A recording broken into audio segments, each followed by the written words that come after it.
Herkese salam. Bugün sizə revmatolojik xəstəliyi olan xanımlar hamilə qala bilərmi?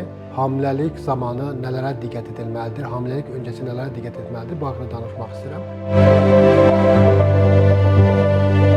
Revmatolojik xəstəliklərdə hamiləlik məsələsi əslində birmənalı deyil. Çünki hansı xəstəliyin olduğuna görə həkim yanaşması fərqlidir. Amma onu vurğulamaq istəyirəm ki, həm ana sağlığı üçün, həm də gələcək inkişaf edən dölün formalaşması üçün hamiləlik öncəsi mütləq planlı bir hamiləlik planlanmalı. Bu, istər revmatoloq həkimi tərəfindən, istərsə də ginekoloq tərəfindən fərqli deyil, iki mütəxəssis tərəfindən belə qərar üzərində. Çünki elə dərmanlar var ki, hamiləlik dönəmində mütləq ciddi şəkildə teratogendir, yəni hamiləlik olmaz. Elə dərmanlar var ki, hamiləlik zamanı qəbul olunur, biz onlara icazə veririk. Əslində, müasir revmatologiyada bütün xəstəliklərimizdə hamilə qalması mümkündür. Sadəcə biz hamiləlik öncəsinə mütləq xəstələrimizi dəyərləndiririk, uyğunluğu dəyərləndiririk, planlı bir şəkildə hamiləliyinə icazə veririk.